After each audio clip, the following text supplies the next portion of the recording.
Steelers podcast, the podcast so unofficial it doesn't have a home. Here's your host, from In Hindsight, Nathan Heitz. From Steelers Nation Australia, Mark Davison. And from State of the Steelers, Daniel J.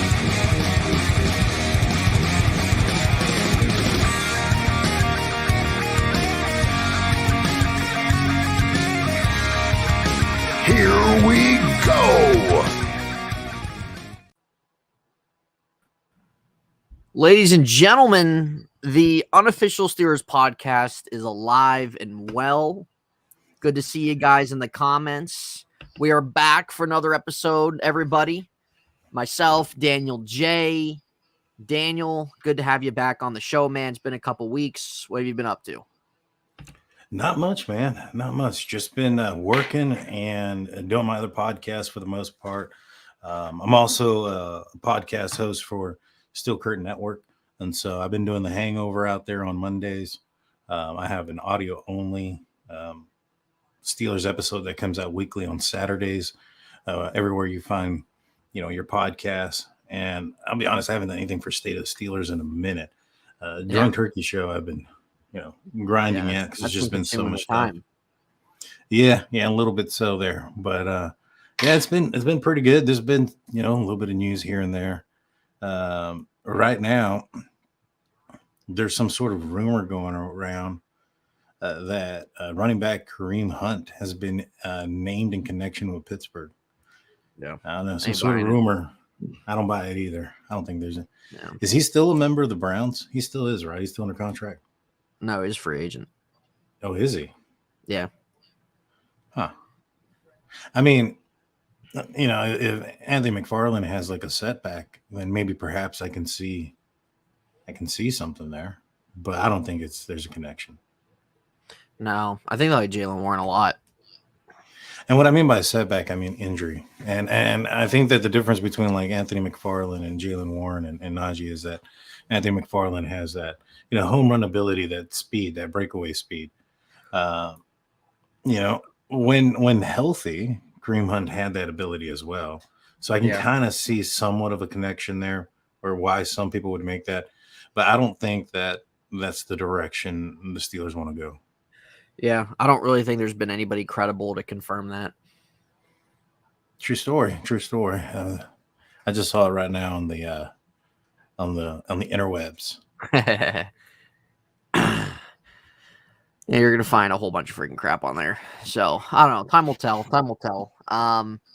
But everybody in the chat, good to see you guys. Afton, Claude, Jared Devil, Steelers fan, Jennifer, good to see you guys in the chat. For those who aren't in the chat tuning in, welcome to the podcast, everybody. We don't really plan on making this a long one just because we're still not really quite there yet with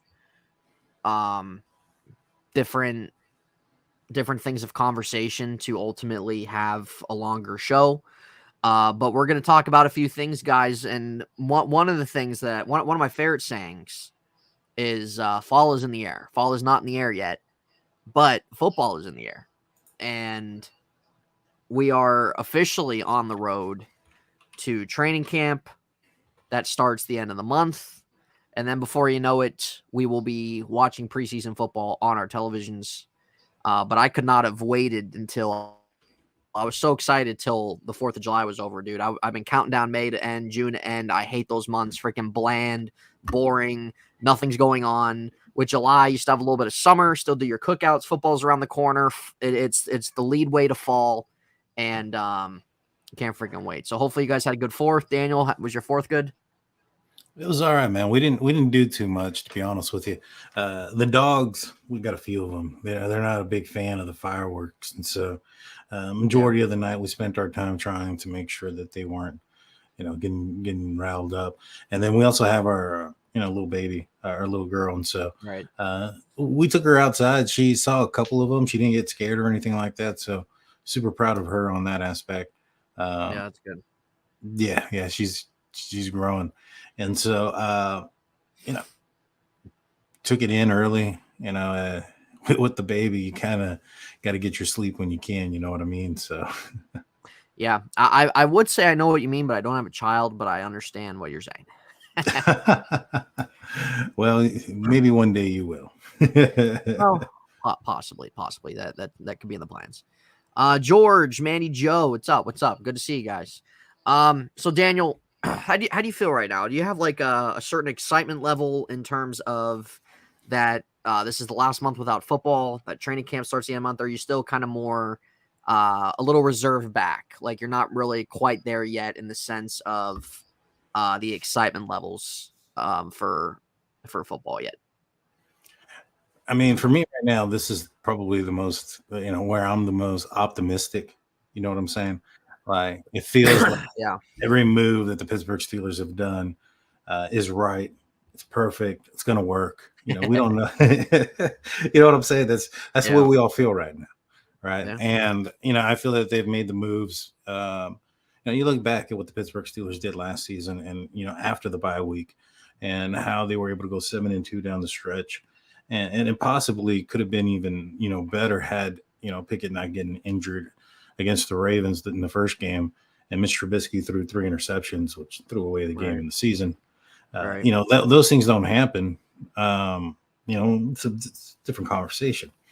And so, for me at least, I think that optimism is high. I think there's been the likes of the Colin Cowards of the world who have come out recently saying that the Pittsburgh Steelers are now their sleeper team. I think I've been hearing that quite a bit, that they're now the sleeper team, amongst the talking heads in mainstream media. And so I think they're finally realizing the roster that Omar Khan and Andy Weidel put together. And I think they're realizing that there's some talent here. Now, can they put it together is the big question. Because, in my opinion, across the board, the Pittsburgh Steelers have a good combination of youth and experience. More so youth on the offensive side, but they're getting experience. They're coming around. Pat Freiermuth is going on into his third year. And Najee Harris is going into his third year. Kenny Pickett's no longer a rookie. And so, in my opinion, you got a good combination of experience and age there. The same so on the defensive side with the new acquisitions at cornerback and at the defensive tackle. Yeah, but you also have some new guys with experience like a Patrick Peterson. So it's all going to, I think the pieces are there. The question is, are they going to fit, and how long is it going to take for them to fit? Right. Fortunately for us, the Pittsburgh Steelers have our class A, organization. Yeah. And, they got a damn good football coach up there. And so I would assume, everybody knows what assume means. Right. I would assume that they would, be able to put it together, maybe relatively, soon. I think we saw the beginning of that last season, and I think it's going to transition to this year. Not to mention this year, they don't have as difficult or daunting of a schedule. They're not playing, the Chiefs or, any of the other first, seeded teams in the AFC.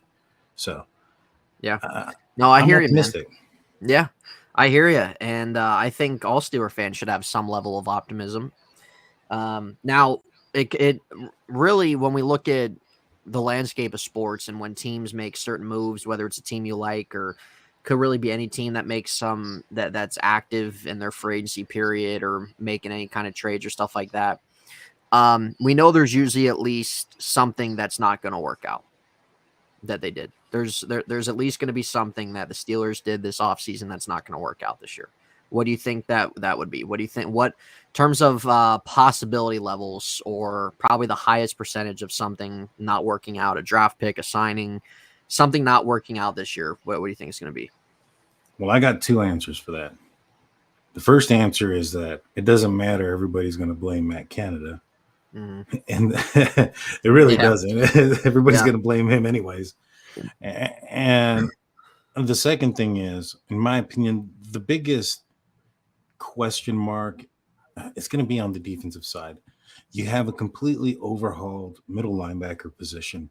Mm-hmm. You have Holcomb, you have Roberts, you have new middle inside linebackers coach. You have also a completely new cornerbacks as well for the most part. You're expecting Patrick Peterson to start. You're expecting Joey Porter Jr. to take some significant steps on the defense. Well, that's a big portion of that defense. There's a lot of question mark there. And I think that if the expectation is that this defense is going to be where they were at last season, at the end of the season, I think our expectations might be a little too high. I think there could be some growing pains now. A coverage's best friend is rush. And so fortunately for the Steelers, they got the likes of a TJ Watt, Alex Highsmith, Larry Ogunjobi, and the list can go on.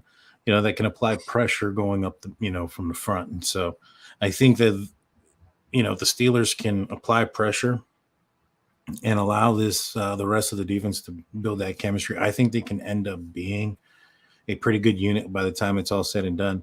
But I think there's going to be some growing pains early. So, yeah. But with that being said, I'm going to make a prediction. I think that we're going to see a lot of blitzing early on because of that.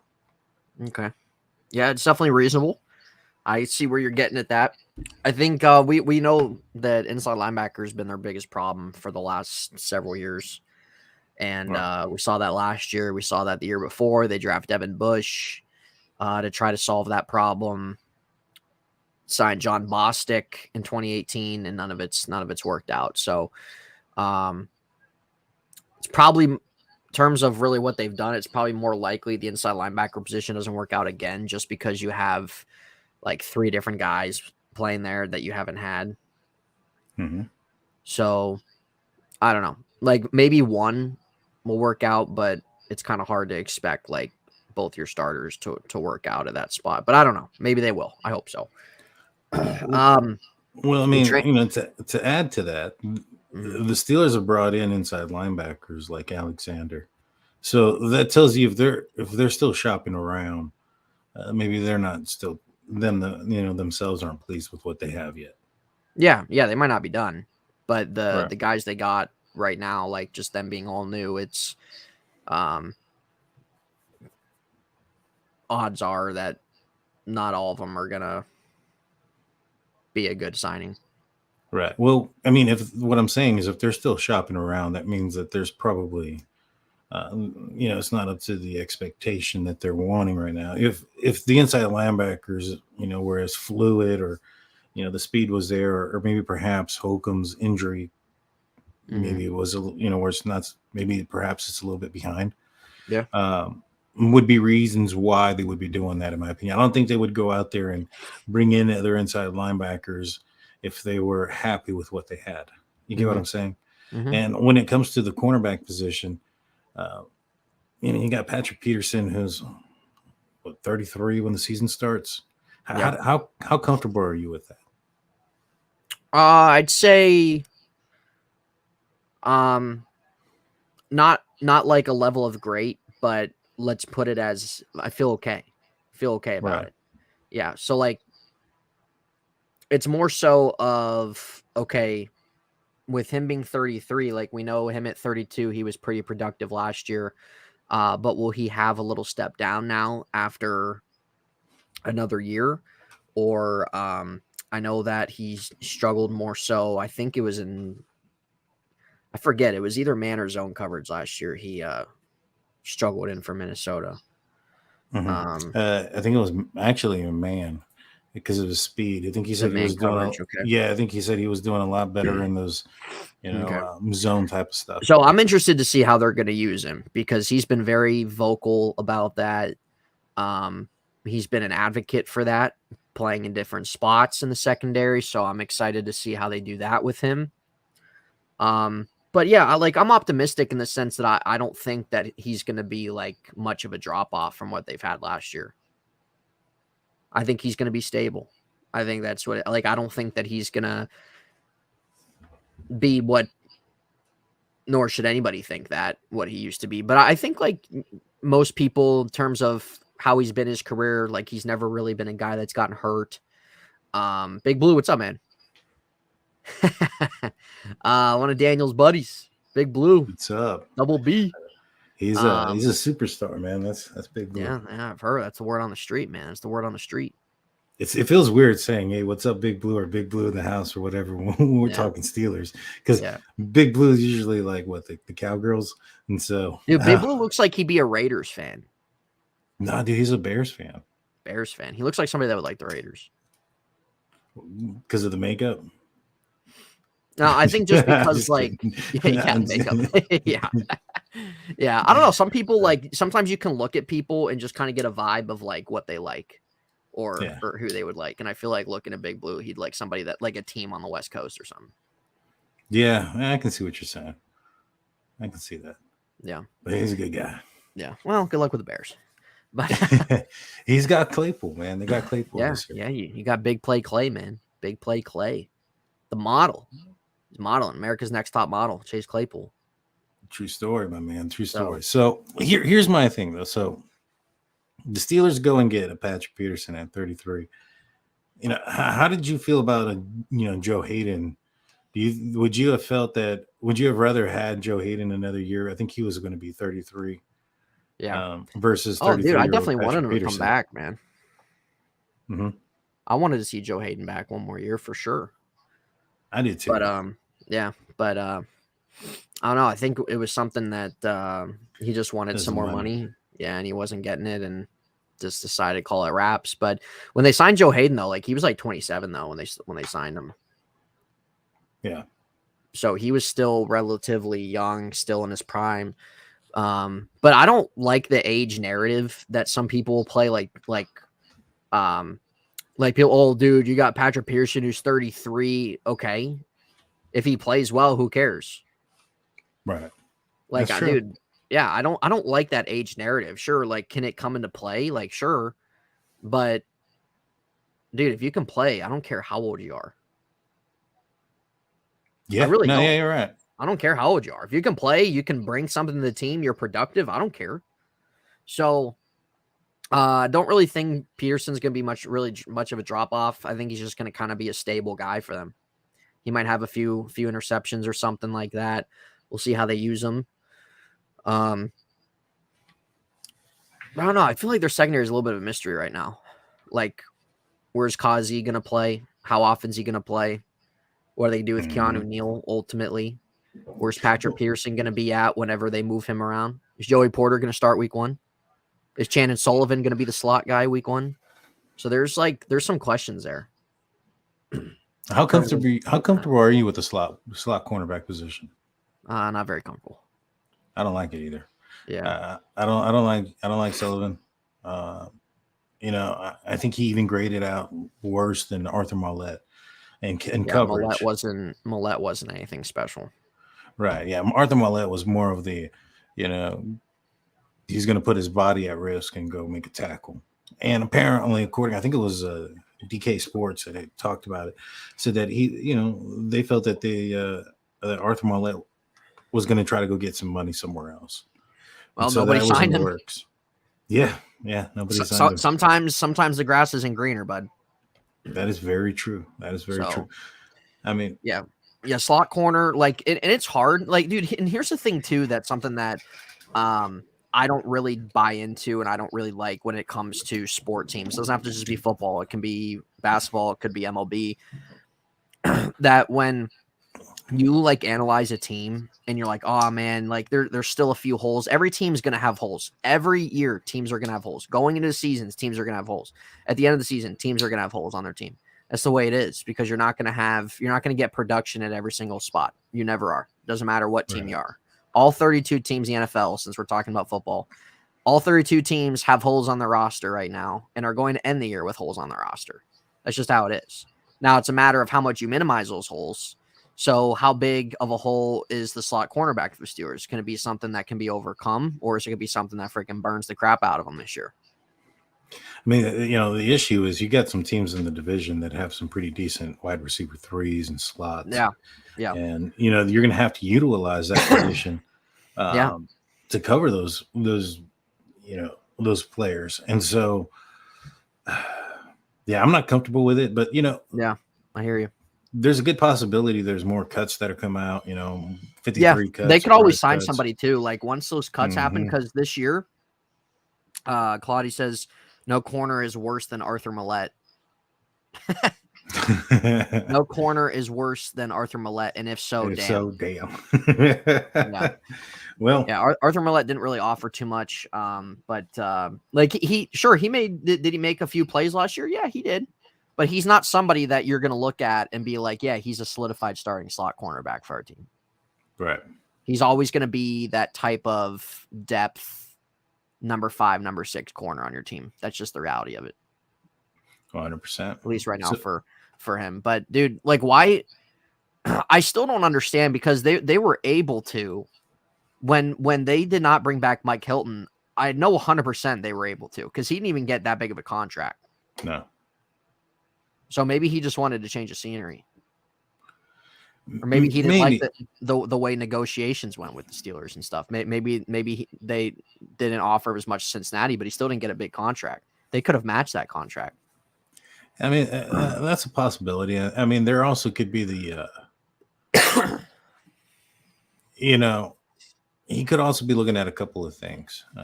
Maybe perhaps he was under the impression he wasn't going to get a bag in Pittsburgh. Maybe if he goes and balls out in Cincinnati, he might. But then, the other aspect is, at the time in which he went over there, the Bengals had,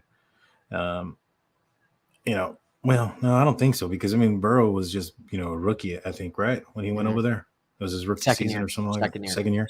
So he was just coming off the injury. So he wasn't like proven or anything like that.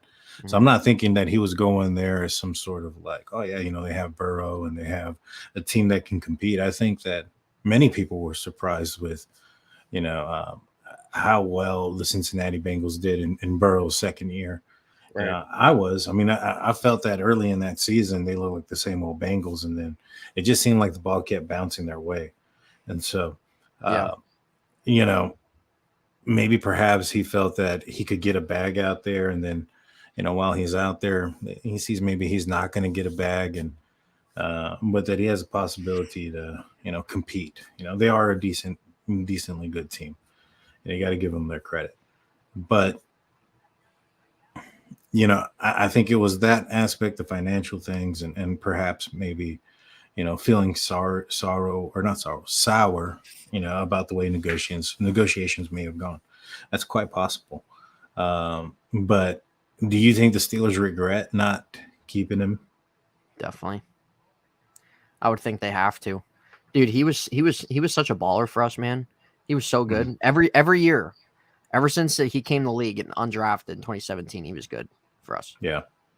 He always offered something. 100%. Blitzing off the edge, turning over the ball, coverage in the slot. Like, dude, he's arguably the best slot corner in the league. Yeah. We'll see how he goes against Darnell Washington. Guy just gets lit up. Yeah. Oh, you just hyped him up as I'm like, all right, well, let's put Darnell Washington. Yeah, let's put Darnell Washington on. Let's see what happens there. I would love to see it. I really would. So would I. How do you think the depth chart's gonna look? In terms of like 53 of them will be there. Yeah. How do you think? Because dude, with the cuts and stuff, like this year they're doing it where there's no like, all right, 90-man cut going down to 65, down to 53. Like there's none of that. Like it's just everybody's getting cut in one day. Yeah, I get why they're doing it. They're doing it because in that last game, you want to play two reasons. You want to play the backups, and you want to see what these backups have and give them an opportunity to play. And you also don't want to have any of your starters getting hurt. If you cut a significant amount of your team, and you're going into that last game with only 63 players on the roster or whatever, then there's a good opportunity there, especially if there's an injury or something, that one of your starters has to participate, longer than you would want them to be playing in an insignificant game. And so I think that those are the two phases as to why. The downside, obviously, is if you get cut, this is on the players aspect. You get cut, you have like a week to learn a whole new, playbook and understanding and get accommodated to your new team if you get picked up. Yeah. You know what I mean? And so I think it's a win-lose kind of situation there. How do you feel about it? Do you think it's the right move, or do you think? Dude, I think it's going to be kind of funny scrolling through Twitter, and literally that's all you're seeing is cut. I did like the process, the way that they did it, but if it's a way to, in terms like, if the NFL thought that it was a better way in terms of opportunity for guys, stuff like that, and there was more positives than negatives for it, then okay, it is what it is. I think everybody will be kind of used to it and stuff like that. But with the preseason, like, I think we'd probably expect like Kenny and stuff like that probably to play at least game 1 and game 2, right? I would anticipate him playing both. I would think so. Game 1 and 2. He at least plays 2. Yeah. The Steelers have done things kind of traditional. I don't think they play their starters in the last week at all. So I'm seeing an elevated amount in week 1 and 2. And I think he needs it. He's only in his second year. You know what I'm saying? No, he definitely does. Yeah, he definitely does. Jeremiah, what's up, man? We appreciate you tuning in. Hope you're doing well. Yeah, no, he definitely does. Do you have like any because with he's gonna be 25 by the time the season starts. So do you have like any type of how do I want to word this? Do you have like any type of like, let's say this year, and I don't think this is going to happen. I don't. And I think a lot of people don't either. But let's say this year, like he's just kind of right? Let's say like it's a little better than last year, but it's not really quite what you wanted from year 2. Do you think that they, with him being 25 and then next year he'd be 26, that they would give it hopefully maybe one more year to him fully flourish out? Or do you think that they would just maybe try to move on if there's an opportunity? And I didn't hear the first part. Who are we talking about? Kenny Pickett. If he doesn't, here's the thing. I mean, there's going to be 2 perspectives out of this, right? You're going to have the fan perspective if Kenny doesn't do well, and that fan perspective is going to be blame Canada, and then you're going to have the actual perspective of what happened. And the only really the Steelers are going to know that answer. They're going to know what plays were called, where the quarterback was supposed to throw the ball, if a receiver was designed to be open. Because sometimes we'll go look at the tape and we'll see a receiver streaking down the field or whatever, right? And we'll think, oh man, look, he's got a receiver open. It's the play, it's the play. It's designed. There's a receiver open down the field, and he's not looking that direction, or he doesn't throw it there. Well, in reality, what probably happened is the design of the play was to the other side of the field, and the defense knew that, and so they kind of shifted things, and so that's why it was so well covered. And perhaps there was something behind them, that went loose. And so we're not going to know those things. We're not going to know any of those deals, the progression. The Steelers are going to know those things. I mean, we can kind of, look at the all 22 and kind of determine more or less some things, but we're not going to know everything, especially the hot routes or for audible possibilities, things like that. And so they're going to know that. And I think that the biggest clue in that situation is going to be, if the Steelers retain Matt Canada or not at the end of next year, or at the end of the season. If the Steelers don't make the playoffs or don't have a playoff win, and they retain Matt Canada, then that leads me to believe then that the problem isn't him. If the Steelers go 8-9, right, or 9-8, still don't make the playoffs, or make the playoffs and get bounced in the first round, and they fire Matt Canada, then that leads me to believe then Matt Canada was probably the responsibility or the responsible party for not going further. You get what I'm saying? So I think that's where it's going to depend. Now, I think if the Steelers just flat out stink and they have an opportunity to, get something very, they're in the top 10 next season. Then you got to question, it can't be all on just, the coordinator. It can't be all just on the player either. But, you have a real question there as far as, do you want to move on from that? Yeah. I don't think that's going to happen. No. Based on what I saw last season, based on how I saw Kenny, being able to finish games. No, I don't think so either. No. Yeah, so I don't think that's going to happen. So the question mark is going to be,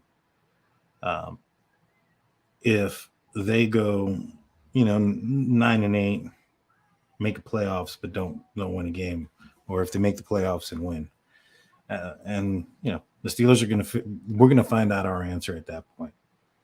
Yeah. The Steelers fired Todd Haley, or they didn't fire him. They didn't re-sign him.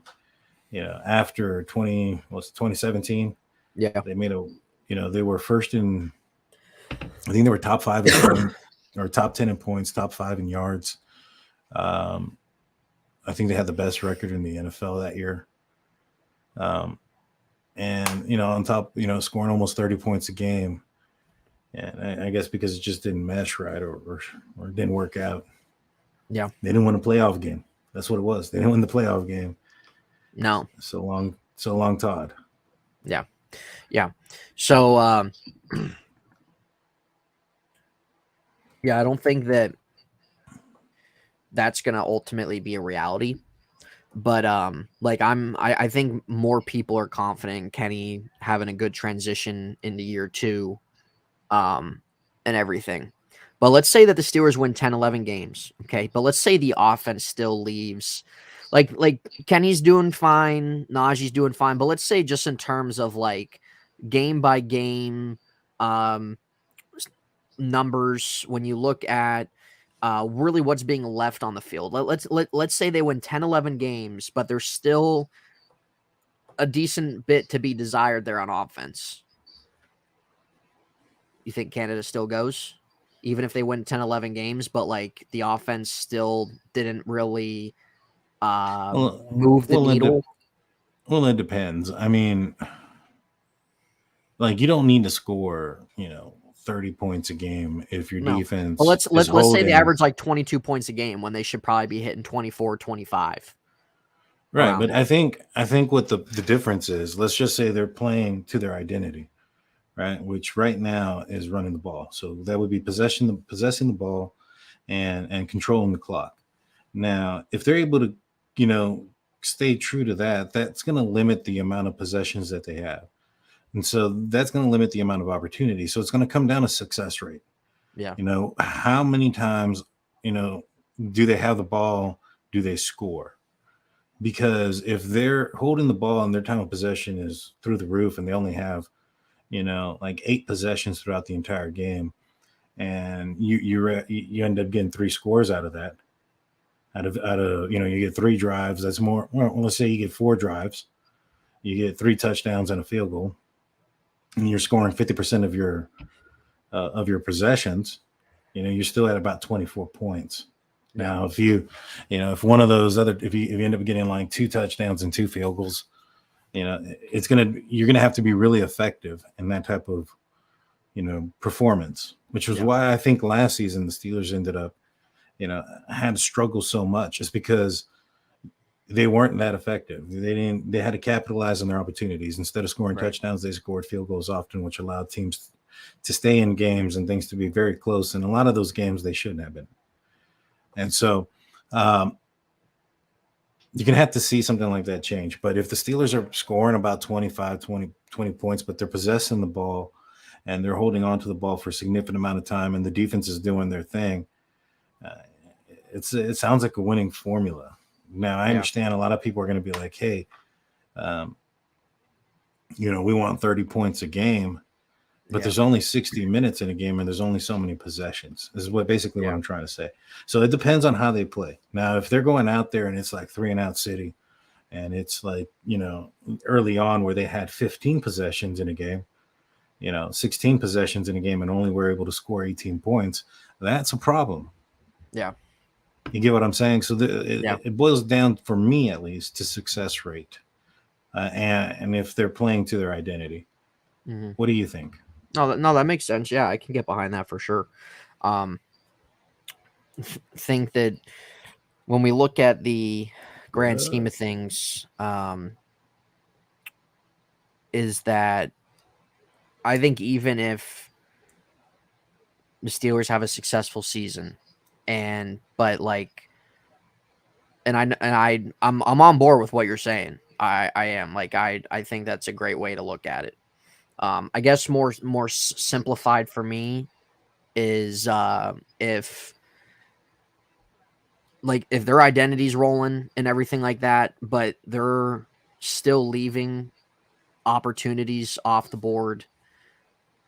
Things are costing them possible games. Like if they're, I don't know, defense is balling out, they got 16 points, right? Or we maybe see a stretch of games where Steelers aren't even hitting 20. I think that will possibly end up being an issue. Mm-hmm. And the defense is doing their part, right? Maybe Kenny's doing the best that he can, but it's just not working. Whatever they're trying to do just isn't working. And maybe you have a stretch of games, 3-4 games like that, and you're going 1-3 or 2-2. And then you look back at it and you're like, okay, those were winnable games like last year, right? The Jets, the Patriots games, those two right there, Miami, those are 3. They win one of those games, they're a playoff team. So who's going to be the scapegoat, right? Who's going to be the outlier of that? It's probably going to be the offense coordinator. I agree. I mean, everybody's looking at him right now as it is. And, no, he's got a lot of heat on. But, I'm on board with what you're saying, too. I think just more simplified to add on to what you're saying is, I could just see it, playing out in a situation where, I hope the offense is better. I hope they take a step forward with Canada and, a couple of these young guys that are part of this offense now going forward. I hope they do. I really do. But adding on to what you were saying, if it's something where maybe they win 10 games, they get in the playoffs, and whether they win a playoff game or not, if there's still left to be a lot of things left to be desired offensively, you had a stretch of 4 or 5 games that you ultimately could have took advantage of to even get you better seeding to win your division. Maybe those are things that would come into play as to, all right, Matt, we got to let you go. I agree. And the other thing I want to see is I want to see this team play up to the competition. Last season, down the stretch, a lot of the teams that the Steelers played that they were going up against, it wasn't the most daunting part of their season. Right. Yeah. Now, I get everybody to look at the Bengals game where the Steelers scored over 30 points. In my opinion, a lot of that came in garbage time. It is what it is. I don't want to see a Steelers Buffalo Bills game from last season again. Yeah, no, absolutely not. That's what I don't want to see. Nor should that happen. Exactly. If that's happening, that's a problem. So if we're seeing that type of performance from our offense, then there's things got to be cleared up and fixed ASAP. Yeah. No, absolutely.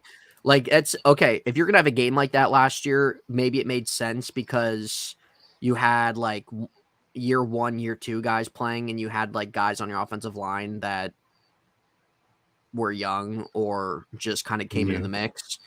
I get that. But at this point, dude, no. Yeah, all right, maybe you have a 14-point loss, 2 touchdown loss. Okay, whatever. But 30-something to 3, no. Yeah, that can't happen. I mean, if that happens again, then that's when we're going to have a problem. But like I said, I think this team is really did take a turn. Now, I was there last year at the season finale in Acrisure Stadium against the Browns. And I really was impressed with what I saw, both offensively and defensively, from this team. And, they were like a Tomlin challenge of a Najee Harris fumble at the goal line from being over 30 points, I think, in that game as well. And really putting their stamp on what's to come, so to speak. Yeah. And so, I'm excited about this team, man. I don't understand, why anybody, if you're a Steelers fan, you wouldn't be excited at this point. Yeah. Yeah. No, I think every fan should have a certain level of excitement. Right, exactly. Like there was question marks. Everybody thought that the middle linebacker position last year was garbage. Yeah. It is what it is. When it came to Devin Bush, it was his play, determination, and possibly his heart. When it came to Miles Jack, it's more than likely his injuries. But regardless of the fact, the outcome was not a favorable one, Right. and the Steelers addressed it. And so, granted, the guys that they addressed them, that position with aren't, household names. Yeah. They're not the, anybody that you're going to expect to, be on the cover of Sports Illustrated anytime soon or the cover of Madden. But, they've been replaced, and perhaps maybe we'll have a better outcome. Yeah. Yeah. Is it a question mark? Madden. Obviously. Yeah.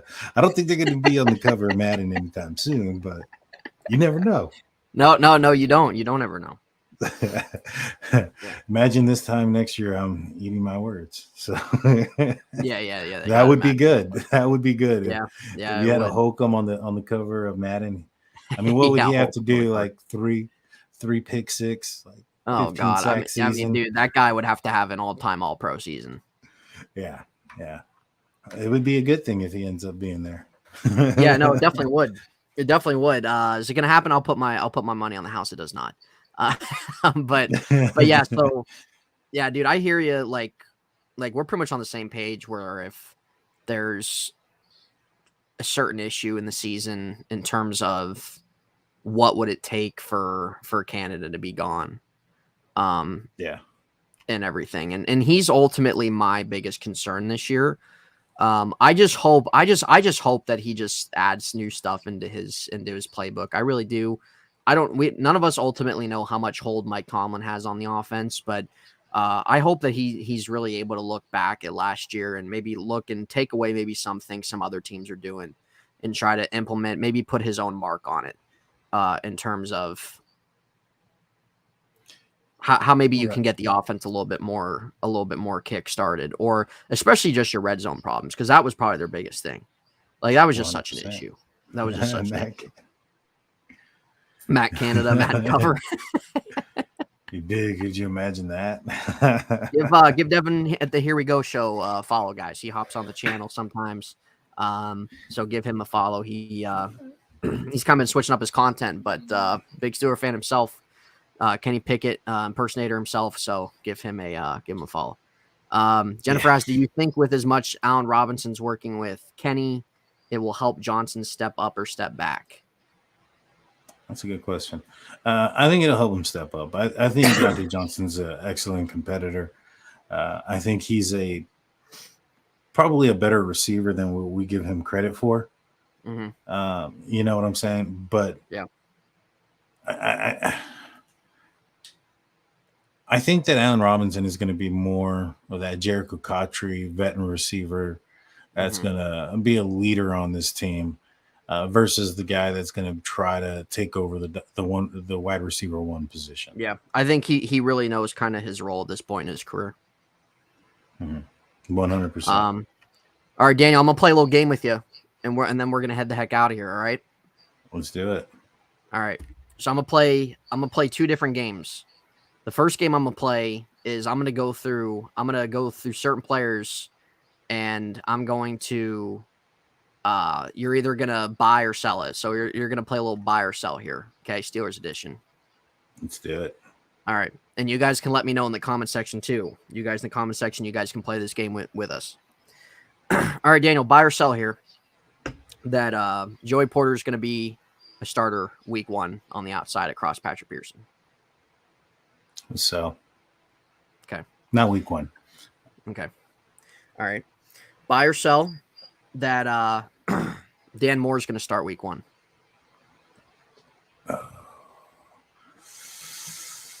I buy that one. On the right or the left? I think he's going to start on the left side. I think he's come in shape now. Of course, it depends on what we see in training camp. But if he goes into this season, or into training camp, and Broderick is showing some rookie tendencies, those 3 pass rushers right off the top of the schedule And, Myles Garrett being a guy that Dan Moore's handled before. Mm-hmm. You know what I'm saying? I'm not sure if you want to, No, I get it. mess that. I get it. That jazz. The what? I don't know if you want to mess up with that jazz. I think I said that all yeah. wrong. No, I get it. All right. Buy or sell Deontay Johnson shows that he is a top 15 wide receiver in the NFL. I'd buy that. I think he's going to have a breakout year. I really do. Okay. I think he's going to be able to put up more touchdowns than he had last year. I would put a lot of money on that. I would hope so. You can't get less. Yeah, you can't get less. You can't get worse. So, it's got to be going in the right direction for that one. But no, I actually do think. I think when you have receivers like, George Pickens across from him, Allen Robinson probably playing in the slot some, Calvin Austin who can take over the top, and then the towers you have in at the tight end position with Pat and Darnell Washington and even Gentry. He's like 6'8". I think he's actually taller. Yeah, he's tall. Than Darnell Washington, and so I think that's going to take a little bit of that pressure off of Deontay. He's a guy that can get open very easily, even when he's double coverage. So I think he's going to have a breakout year. I think he's going to do well. I think he's going to have at least 1,100 yards. I'll probably say maybe about 6-7 touchdowns, somewhere around there. I think he's going to be all right. All right. You're on the DJ train, man. Buy or sell, George Pickens leads the wide receiver group in touchdowns. I'll buy that. I think that's a possibility. Okay. Now, are you? Wait a minute. Yeah. I buy that. Okay. Yeah, I think he will too. Buy or sell, Najee Harris has over 1,200 rushing yards and finishes top 10 in the league in rushing. 1,200. Yep. If he's healthy, I think that's possible. The additions that the Pittsburgh Steelers had on offense, I'm going to go ahead and buy that because of the offensive line. As long as he stays healthy, I think that's very possible. The Steelers are still going to utilize him as a, heavy load. I know they have Jaylen Warren, and Jaylen Warren is going to be a guy that's going to take over some of the load, so to speak. But for the most part, I think that Najee Harris is going to get the workload here.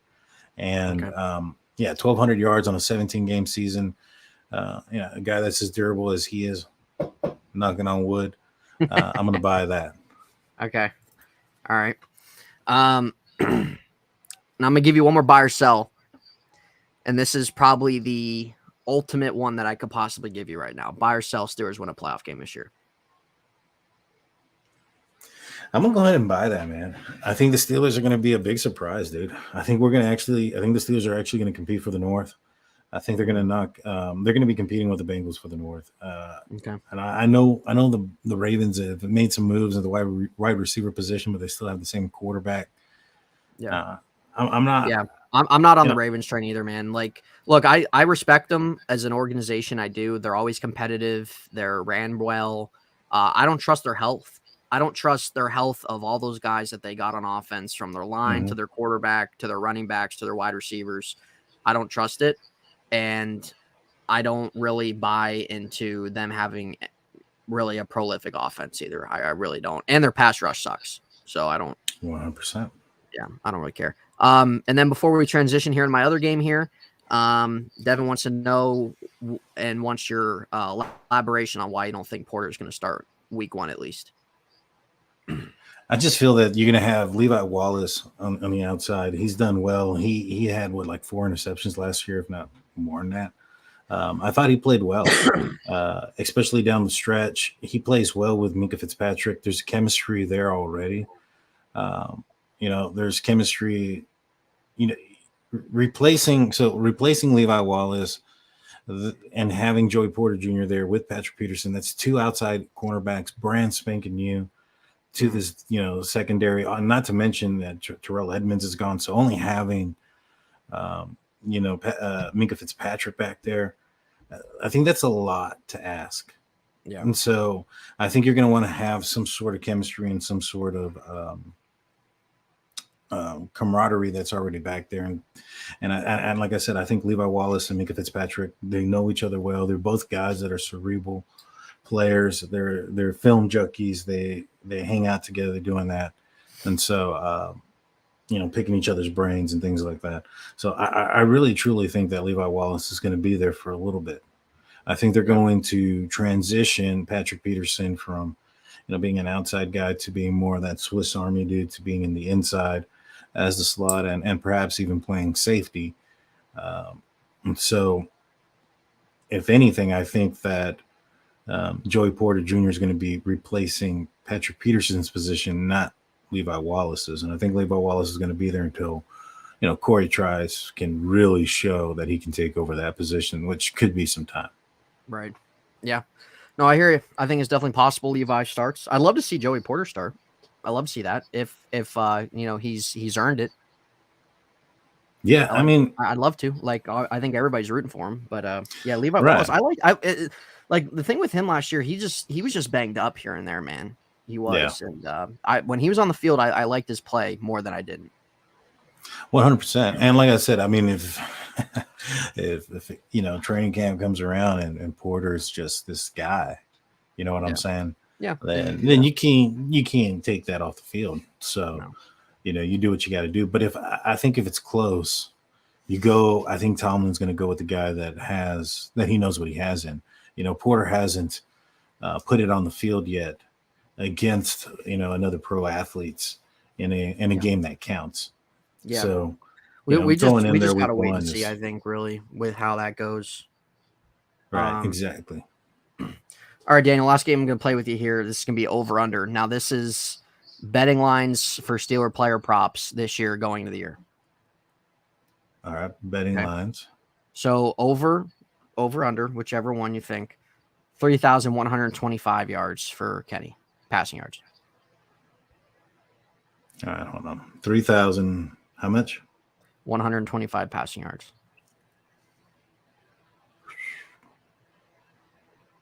I'm gonna go ahead and say, I'll say over. You know what? Let me do some quick math, because I think he'll average about 250 yards a game. Yeah, last year he averaged. Then he's over that. Yeah, he averaged 185 yards per game last year. Yeah, he's definitely over that. At 250, that's like 4,200. So I can see him getting over 3,500. Yeah, I could too. I think that's a good ballpark there. Over under 19 and a half passing touchdowns. Over. Yeah, I agree. Najee Harris over under 7.5 rushing touchdowns. I'm hitting the over, dude, on that. Yeah, I'm thinking so too. He's a big guy. That's who you're going to use in your goal line situations. Plus, he's a threat as a passing option in those situations. So yeah, I'm thinking over. Yeah. Okay. Seems like everybody agrees. George Pickens, 749 receiving yards. I mean, dude, he had 800 last year, right? Yeah. Well, how many did you ask? 700. They have it down at 749 receiving yards. Yeah, over. I think he's getting around. Yeah. I think he's going to get over 1,000 this year. I think that's possible. It depends on how they want to utilize him. If they utilize him the same manner where they're just kind of sending him up the go routes, I think it might be a little bit tough. But if they open up the route tree for him, I definitely can see him getting that 900 1,000 pretty easily. Yeah, I agree 100%. For Deontay Johnson's over receiving yards is at 824. I believe that you have that as over. Yeah, I definitely have that as over. I think this is going to be a breakout year for him. I think he's going to end up having the most yards, receptions, and targets when it's all said and done. Yeah. So that's what they have right now for their betting props. I'm going to add a couple more myself. TJ Watt, 17.5 sacks. Ooh. That's tough, man, because I definitely think that he can get that. I wouldn't be surprised, but that's a long year. I'm going to go ahead and say, can I push?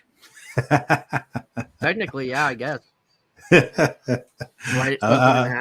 Yeah, I think that's around the area that he's going to get, because here's the thing. I don't think he's going to have the opportunities that he's had in the past. You look at the year that he tied the sack record, a couple of years ago, or he was out there on the field a lot. That was Ben's last season. Offensively, they couldn't do anything until the fourth quarter. And so, they had a lot of opportunities to get those plays. I think that this year, this team is going to actually be able to control the ball. So that's going to limit the opportunities for sacks. I'm going to say under, but only by a little bit. I think he hits 17, 16 and a half, which I think is still a fantastic season for him. Yeah, no, that's still a great number. It's still a great number regardless, If you lower the possibilities of, or the opportunities, and you also have the aspect of, Alex Highsmith still needs to eat too, and he's going to get there as well. Cam Hayward's going to want to eat as well. You're going to have these guys that want to get sacks. So, in my opinion, I think he's going to hit about the 16 and a half, 17. But I think we're going to see it spread across, and I think we're going to see this team get back over 50 sacks this year. Yeah, I hope so. They just got to stay healthy. Yeah, 100%. All right, 4.5 interceptions from Inca this year. Oh man, that's a good year. Over under 4.5. I'm going to go ahead and say over. I think the pressure is going to allow these guys to get more interceptions. Mm-hmm. I think he had an opportunity to he had a few slip through his hand last season, and I think he's really going to come in. I got a question for you real quick. Mm-hmm. Go ahead. Who gets the sack record first, Cam Hayward or TJ Watt this year? It's a good one. What do you know what they're at right now at the top of your head? I think Cam only needs 2, and I'm not sure how many TJ need. Let's see.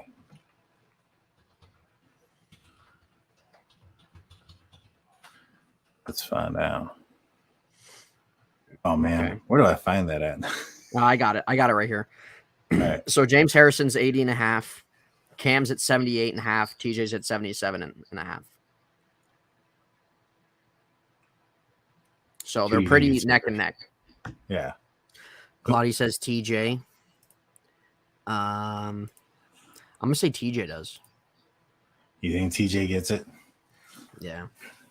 I would hope cool that they both like. It'd be kind of funny, like during the season, if they just go back and forth in terms that of would be cool. Who like leads the Steelers like all time sacks, and they just go back and forth. Like 1 week it's TJ, next week it's Cam or something. See, I hope Cam gets there first, and here's why. If Cam gets there first, I think TJ is going to pass him, but Cam will be able to say at one point he was the franchise sack leader for the Pittsburgh Steelers. Yeah, that'd be cool.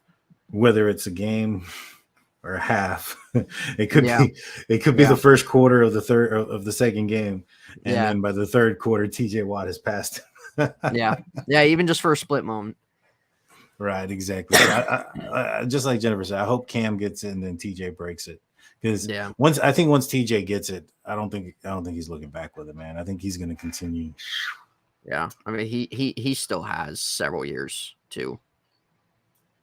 Rather than Cam, who's getting close to calling it for sure. But all right, guys. Well, Daniel and I, we're gonna call it there for a show. Almost about an hour in. So it happens sometimes if you have a couple things to talk about, you go a little bit longer than you expect, but that's okay. So, Daniel, we are, let's see here, July 26th. I think the Steelers go to training camp in 20 days. 26, I think, right?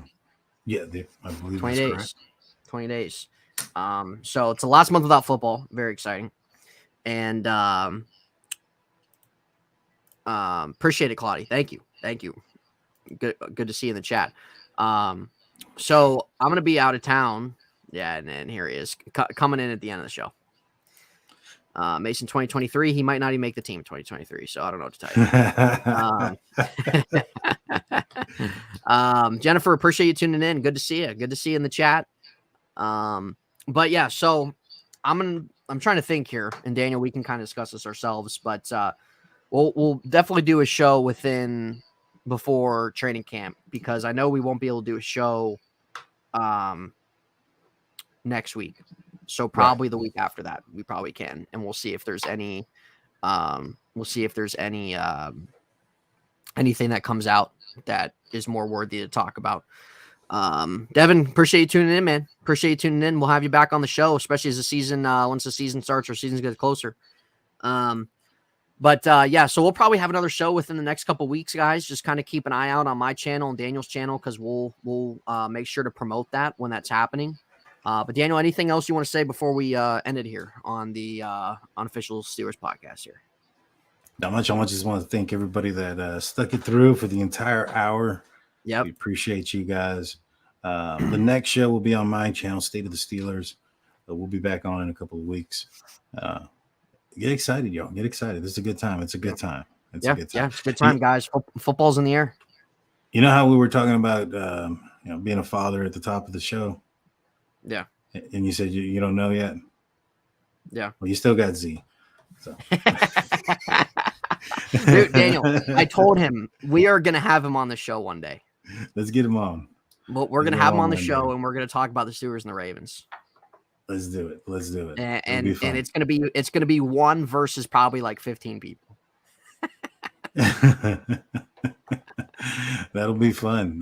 Yeah. So Z, we're definitely going to have you on the show one day. You can get annihilated, but yeah, it is that. Well, Z is pretty much, we pretty much take care of him because he's about 25 years old and he still pretty much wears a diaper at the end of the day. So, but yeah, guys, Daniel and I appreciate you. It's always good to see you guys, as always. All you guys who tuned in this show throughout the entire hour, we appreciate you guys. We'll be back in probably the next couple weeks or so on Daniel's channel. So keep an eye out. Follow his channel at State of the Steelers. Also follow the Drunk Turkey Show, guys. That has been growing very rapidly for him and his couple buddies. So give that a follow on YouTube, Drunk Turkey Show as well. Other than that, Daniel, I guess we're gonna leave it there. See you later. So everybody, we will see you next time on the unofficial Steelers podcast, guys. Have a good night and have a good rest of your week. We'll see you next time. Welcome to the Unofficial Steelers podcast, the podcast so unofficial it doesn't have a home. Here's your host from In Hindsight, Nathan Heights. From Steelers Nation Australia, Mark Davison. And from State of the Steelers, Daniel J.